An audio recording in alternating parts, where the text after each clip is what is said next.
Welcome to You Don't Know Ball. Today we're going to be doing team previews for every team in the NFC South. If you don't know ball, want to know ball, be sure to subscribe, leave a like, let us know in the comments who you think is going to win the NFC South. To start it off, Dobbs, our narrative for the Atlanta Falcons is Kirk Cousins good enough to get them over the top? What do you think? I think so. Again, right? It depends what we define the top as. Because do I think that the Falcons can win the NFC South this year? Oh, without a shadow of a doubt, right? And that's coming from a Saints fan. Like, this is a Falcons team where, right, that was the issue last year. And so you bring in an above average quarterback, but then there's the contingency. The contingency is that we never know how someone's going to look coming off of a devastating, potentially career altering injury. And at that's age. Really so it's not like we can look at it with like certainty glasses, like we can look at it with like we're pretty sure the frames are still working, but when it comes week one, it's going to be a matter of like, is this still the same Kirk? We're going to find out pretty quickly. That's really just the reality of the situation. But outside of just Kirk, right? Look, we look at the whole roster. I mean, they've put together a unit. Like, this is a top. If you don't want to say top three, which I would say it's top three. If it's not top three to you, it's top 5 O-line in the entire league.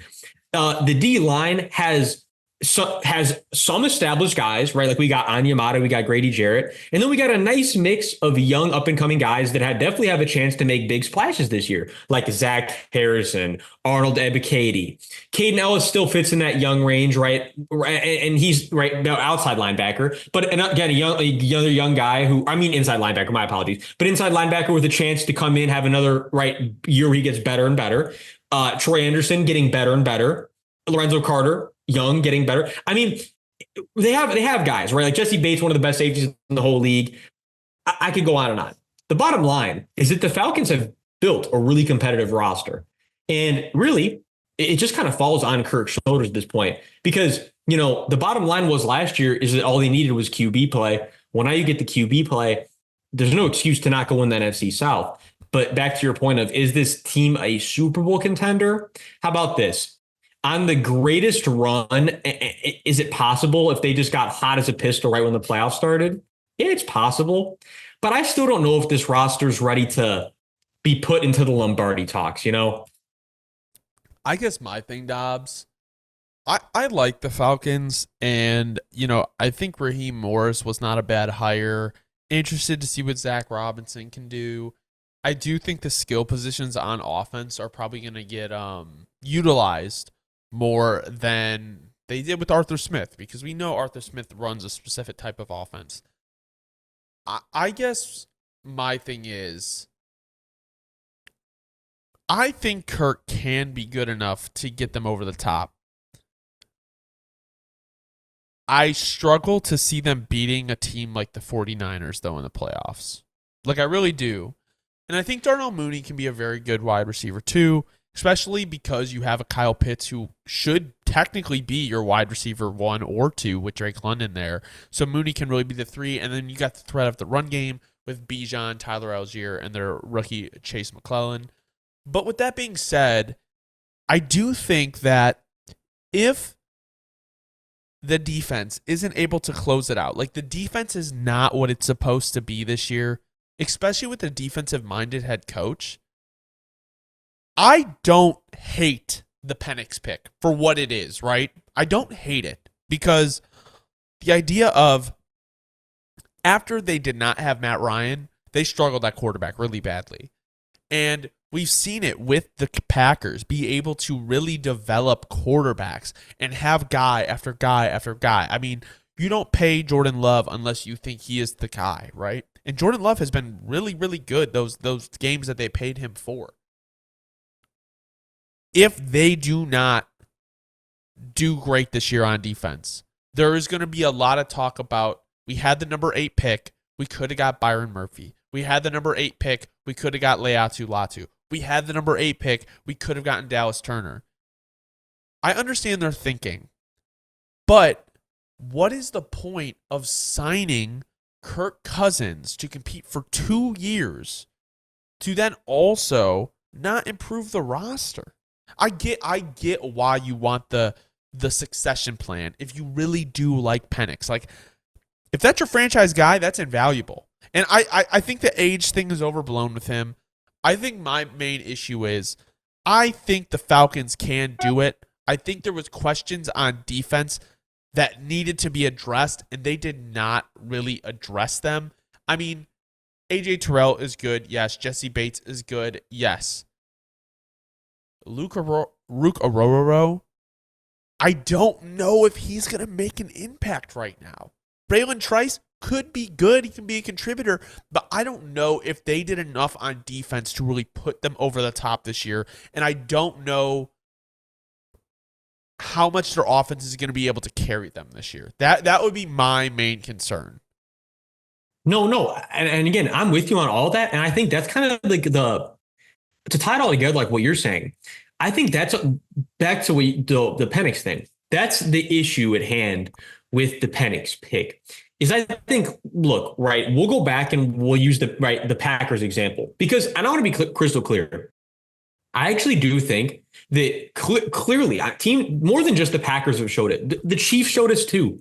I think that there's something truly invaluable about drafting somebody high, but understanding that much like rarely when you see Power 5 schools getting a freshman quarterback who's a 5-star unbelievable recruit, that they don't just throw him into the fire right away. Like, I think, call me crazy, but I think there's something invaluable about giving him time to get used to the speed of the game and playing with 30-plus-year-old men, right? And giving them that year to get acclimated, or more than a year. I think it's a very invaluable thing that I think more teams are going to start noticing, and it will become more of a trend, right? More, if anything, shout out to the Falcons for getting on the trend early. But here's the problem, and this is kind of where I want to tie it all together, is that when a team like the Packers is doing it, when a team like the Chiefs is doing it, they were already in a position where you could say with their starter, right? Granted, Alex Smith is a different scenario than Aaron Rodgers. But again, you go back and look at the records, look at these teams.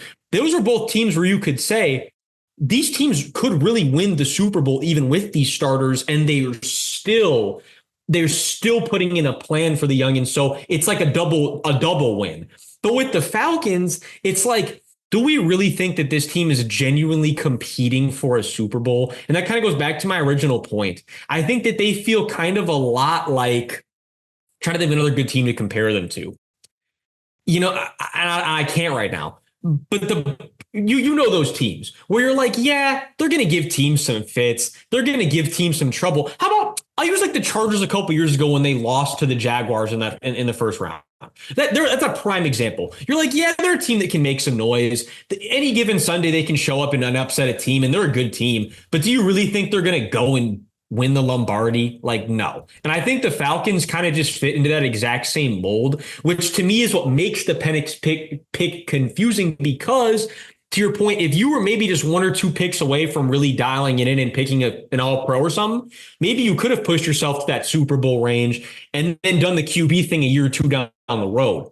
I get it, though. You know, you can also look at it from the other side of the spectrum and say, well, if they're saying to themselves, no matter what, even with Kirk, that they don't believe the Super Bowl contenders, why not add the guy that right now that you think down the road could make them officially a Super Bowl contender? Like, I get it. It's very double-edged sword. It's very however you want to view it. But the bottom line is, to answer the question all in all, do we think the Falcons can go all the way this year? I don't think it's fair to the rest of the NFC to say that they could do it this year. Yeah, I don't know. And I think maybe they're gearing up for next year. I mean, obviously they want to take a run at it, right? Like, I just think this has kind of been a narrative for Kirk, is that he hasn't shown up in big games. Yeah, unless he plays the Saints for whatever reason. Yeah. So I guess my thing is like, the Falcons are one of those teams where it's like, if they're good, honestly, let's be real. The Falcons can't win this year with the public opinion. If they're good this year, everyone's like, well, you were supposed to be good. And if you're bad, you're like, well, why'd you take a quarterback at number 8 when you just signed somebody? So they're literally in the worst position, in my opinion, because it's like a very talented team. It's like, well, you're supposed to be good. And then if you lose, it's like, well, they had all this talent, they lost. Like, they're not a good, the shitty, blah, blah, blah. So basically my point is, I wouldn't want to be in the Falcons organization this year because it is really like if you win or like let's say the Falcons don't win a playoff game this year. Let's say they make the playoffs but don't get a playoff win. Is that a win to you? Like, in my opinion, this team should have been a playoff team the last couple years. So it's like, no. I don't know. Well, and I want to bring this up because I think this is something that, and again, this is down the road stuff, but I think we always like to stay ahead of the curve, right? It's kind of one of our trademarks here. Something you got to think about is, okay, Bijan Robinson plus, right, the 1 year window they're going to have added because it's the first round pick. So we have what? So 4 seasons at this point before Bijan is either going to have to get extended upon or, right, whatever, down the road. Drake London coming up soon enough here. And then you just extend your O-line guys. But then in a matter of time, and you'll see where I'm tying this all back to, is that who's going to be due for money in realistically about, let me do some math. So in 5 seasons here, especially if he ends up panning how you think, and we see how the quarterback money is developing, Michael Penix is going to be due for that money. And he's probably realistically only going to have started, if the Falcons' plan goes perfectly according to plan, 1 or 2 seasons most at that point, right? So you might have to pay him top dollar off of a small sample size. You got to pay all these other guys coming up in the future, right? This is just down the road. I guess the thing I'm trying to say is the way Penix's contract is set up might be a little bit interesting, where you're going to have to be paying a lot of bigger, not a lot of, but a fair number of bigger name guys, especially across on that O-line too, where there's going to be a lot of money tied up in this offense in a very short period of time down the road. But again, it's the NFL. For all I know, Bijan Robinson could end up on another team somehow in the next 3 years. Drake London could end up, we don't know the future. But I'm just saying, if things all go according to the Falcons' plan and it really goes fully according to fruition, there's going to be a lot of money on that offensive side of the ball that's going to have to be tossed around in the next 3 or 4 years down the road. Very far down the road, but, just something to keep an eye on. All right, so overall, before we move on, final answer, is Kirk good enough to get the Falcons over the top this year? I think we agree. If getting you over the top is winning a playoff game, I think he is. But if getting over the top is going to Lombardi land and bringing it home to Atlanta, I don't think this is the year. Everybody's favorite team. We're moving on to the Carolina Panthers. Dobbs, did the Panthers do enough to support Bryce Young this year? You know what I'm going to say? I'm going to go and say that as much as, we agree on this, as much as we don't think that we're going to see much of a big difference with the Panthers this year in terms of record, I think you can say, though, safely that, they did make a big jump in terms of like what they put around Bryce. And that is the most important thing. You could say to yourself, this team is still going to be a bad team, and there's no doubt about it, barring literally a miraculous Dave Canales, absolute, just incredible turnaround. But it's likely going to take at least 3 seasons to see this team in the playoffs, as far as I see it right now. But the building blocks are starting to come in place, right? If Xavier Legette ends up being a really good receiver, all of a sudden, right? Okay, at least we have that starting to figure out. We're definitely starting to figure out the O-line. I think Jonathan Mingo making a big jump this year is something you really need to see if you're a Panthers fan. Jonathan Brooks, if he can come in and be the guy, all of a sudden, right, this offense is looking a lot better. I think there are still a fair number, right? Like a pretty fair number of spots in the defense where you're like, okay, that position group's definitely got to get shored up. And it's got it's got a couple years down the road before we're going to feel really good about that position group. But like all in all, especially with just back to the Bryce thing, I mean, this team definitely did give Bryce not everything per se, but they gave him a lot of what he needs to make a big jump this year. And the pressure is surely squarely on Bryce's shoulders now, because if he can't make a jump with what they gave him, well, now it's not just questions about the Panthers roster. It's questions about Bryce's future and the Panthers roster, which is every Panthers fan's worst nightmare. So that's kind of the reality we're at right now, right? Is that they brought Canales in and they're hoping he can work that same magic that he worked with Geno and Baker. But if we don't see that this year, Hunter, things are going to start changing pretty quickly in Carolina, to everybody in Carolina's dismay. Well, I think it might be kind of a rough I don't want to say, I think it'll be a rough start to the season. And the reason I say that is because when you look at their receiving core, like, okay, Deontay Johnson can be, he can be a good receiver for Bryce. I don't know how much he can be like a strong alpha wide receiver one. And I do like Leggett. I think he can be good, but I think he's more of a project right now, like a developmental guy. And I'm not talking about like these 4th round, 5th round guys. Like, he obviously just needs to really polish his game. They brought in Damian Lewis, Robert Hunt to really solidify the interior of the offensive line, which is good, right? And hopefully he can take a step in the right direction. I do hope they lean on the run game a little bit. Obviously, Rashad Penny retired, so Miles Sanders moved up to 3rd on the depth chart, which I think is kind of funny after the money they gave him, but that was just a little present from Scott Fitterer for them. But with that being said, I guess my main point is when Canales was in Tampa with Denver, or with Baker, Denver, they threw a lot at the wall, and then eventually they figured it out. So that's why I think it's going to take some time to really figure out what's going to work with this offense. I do think having a young guy to work with Bryce could be good. I do think they added more talent on offense. Deontay Johnson, Xavier Leggett, Adam Thielen, hopefully Jonathan Mingo, like you said, takes that step. And Jonathan Brooks can really be a dominant player if he comes back from healthy from injury. And they solidified the interior of the line. So with that being said, your most important asset is developing Bryce Young. You can't do everything in one offseason. But I will say, Dan Morgan has done a good job at least building the nucleus for Bryce Young to start thriving and not be looked at like, oh my God, Stroud was such a better pick. No, yeah. And you know what? Final thoughts really at this point. But I think my thing that I really wanted to reiterate here about the Panthers for me is it's kind of a big thing too. But we were just talking about the windows and lining up your window correctly, not going all in when there's no point in going all in. I think that's kind of the feeling I'm getting about the Panthers this year is it's it's not the flashiest thing ever. And if you're comparing it, if you're playing the comparison game to other teams off seasons, you're like, they didn't do that much. But if we're playing the windows and setting up the long-term future game, you can say to yourself, the Panthers were probably one of the best teams at doing that this offseason, right? And back to just long-term vision. So I think that's why I say I really respect what the Panthers did this offseason, right? Now, I don't want to say taking a shot on Deontay Johnson because he's shown us right when he's out there and he's on, he's a really productive, really good receiver. It's just when he's off, the effort, the drops, there's inconsistency and there's volatility, right?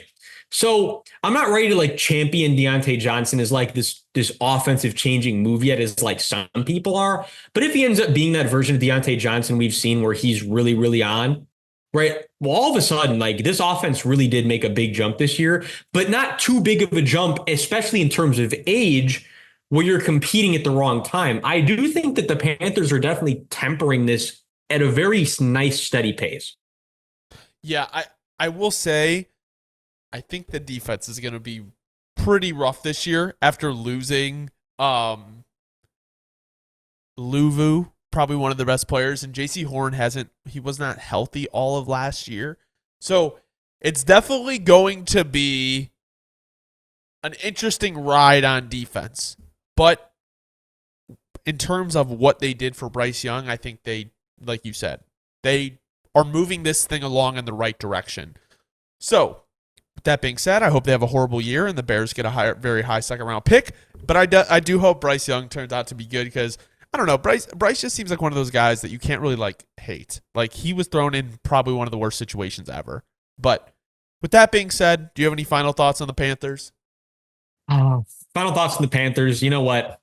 It looks like it's up for you guys. It looks like it's up. Don't keep your head down too long, Panthers fans. It's going to figure itself out. Moving into the New Orleans Saints, Dobbs, is it the end of the Derek Carr area or is it the start? Here's the thing, Hunter, is this year is going to determine it all, right? Because what I want to remind everybody on is, and hold on, let me just, sometimes I'll spitball statistics where I'm really close to the exact number, and I want to do that for this one. Look, last year, Derek Carr full year statistics, right? We're talking 3,878 yards, 25 touchdowns, 8 interceptions. Now, that's nothing eye-popping, and I'm not sitting here trying to champion Derek Carr's year. It was not a special year in any way. However, when you hear the average NFL fan talking about Derek Carr nowadays, or how the Saints offense was last year, they're talking like Derek Carr was out here playing like a bottom 3, bottom 5 quarterback, and there was no positives. He played like, realistically, he had an above average NFL quarterback season, right? Like, and again, back to the fact that like the Saints offense was a bad unit that was terribly schematically, right? Like, I'm not sitting here trying to defend any of that, but I think that's actually kind of what I'm trying to use to like prop up Derek Carr, is that given a horrendous set of circumstances, he still found a way to keep the turnovers minimal, to have a relatively productive year. And it's not like the Saints receiving core is full of guys that are all the way developed. I mean, I would say, again, from the Saints fans' perspective, I'll always give it to you like that. But I think our receiving core is, all of them are really still coming into their own, young guys that are still taking steps. And the offensive line is far and away the biggest issue, right? Like, if we put that last year's version of Derek Carr between an even like somewhat comprehensive O-line, I think you would see a big difference in like the play. So really, the whole point of what I'm trying to say is the NFL populace as a whole is putting way too much on Derek Carr and like way not enough on the fact that like our offensive schematics were garbage and the O-line was one of the worst, if not the worst in the whole league last year. Right. And so that's why it's such a big deal. We go and we draft Talise Fuaga.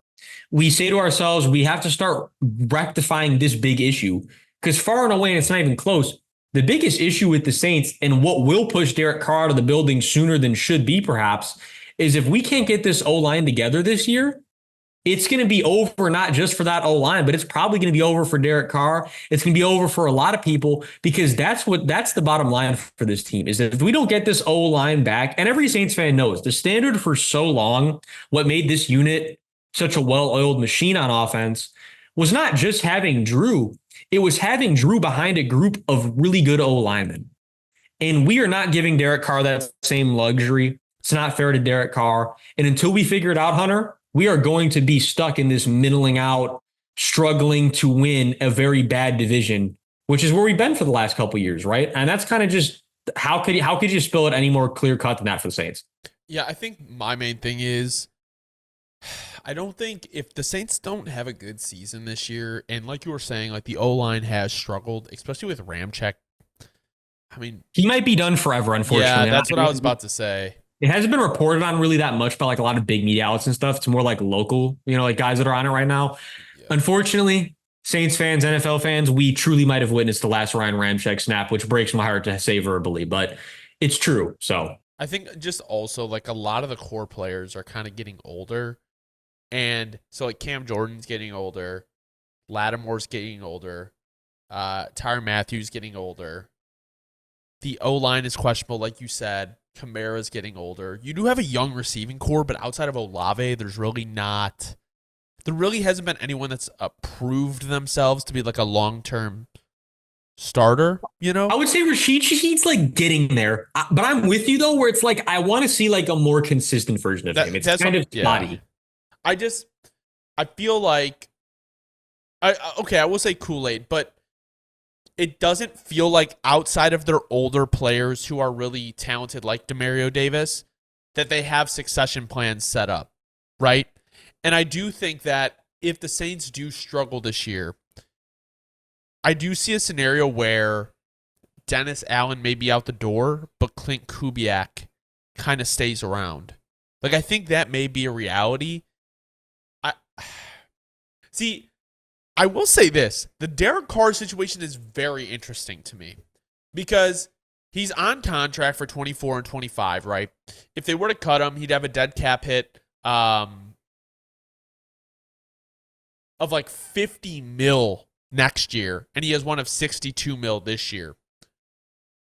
But the Spencer Rattler pick makes me think that they could pivot. Like, Rattler, to me, was one of the quarterbacks that got taken that could, like, when I did my quarterback rankings for like the best situation for rookie quarterbacks, Like, I had Rattler in there because to me, Rattler is a guy that you could potentially start. Like, he's not your typical quarterback who gets drafted in the later rounds. Like, he was projected to be a pretty high pick. He had some issues at Oklahoma where he lost the job to Caleb Williams.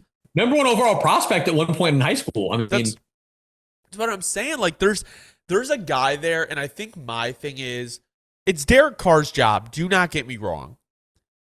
But there is a very young guy who's very cheap breathing down his neck.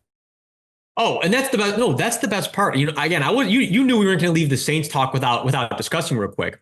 And again, too, I want to say prayers to Jake Haener dealing with some type of, if I'm not mistaken, I knew it was some type of cancer, skin cancer. Prayers, but most importantly, Jake Haener get healthy. We want to see back in building. I want to say, is that, like Jake Haener and Spencer Rattler have both been having really relatively good training camp so far. And so that's the big, to your point, the pressure has got to, or before the skin cancer came out. But I'm saying, and more, I meant to say Spencer Rattler's been having a good training camp. Jake Haener, there's been good things said about him through in the building. Not more to the Jake Haener to differentiate between him and Spencer Rattler. But at camp, Spencer Rattler has been playing good ball, some zip on that thing. And again, obviously I'm not there seeing every play. From what I have seen, though, it seems like the coaches are really, really liking what they're seeing from him. And just to solidify everything you're saying into one bottom line, he is literally breathing down Derek Carr's neck from the standpoint that he's 10 years younger. He is millions of dollars cheaper. And from a physical skill set, he has the physical tools. Now it's up to Clint Kubiak and co to really hone it into a professional quarterback. If they can do that, I mean, really, it's only a matter of time before we could see Spencer Rattler really stepping in and taking the reins for this New Orleans Saints team. Again, though, is it likely? Not necessarily. But is it wholeheartedly in the realm of possibility? Oh, absolutely. So, it's definitely something to keep your eye on as just an NFL fan in general. Yeah, the Saints are probably one of the most questionable teams in the league, and just in terms of okay, what are they going to do next? They fit in very much with the Titans in terms of though they could be a playoff team and win their division, or they could really have a horrendous year and totally start rebuilding everything.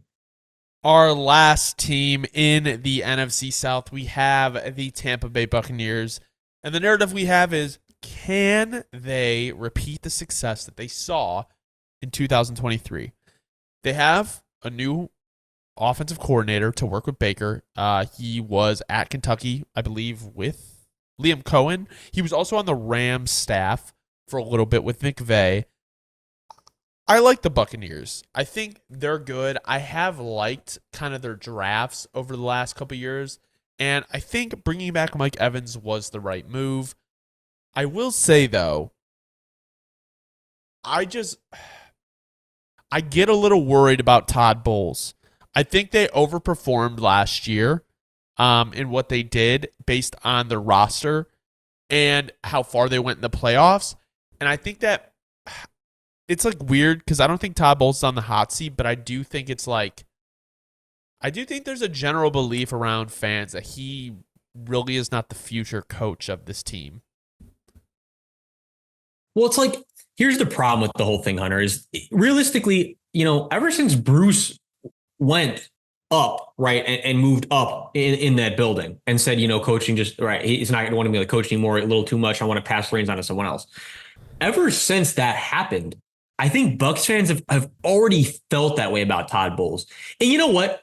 To Todd Bowles' defense, he was put into a very tough position, right? It's a very tough position to go from being a coordinator to the coach who just got done coaching the greatest player in the history of the sport and then leaving with their second Lombardi trophy on their shoulder and riding off into the sunset, right? It's pretty tough to come into that situation and rectify it and get back to that same standard that the fans have come to expect at that point, or that's grown on the fans.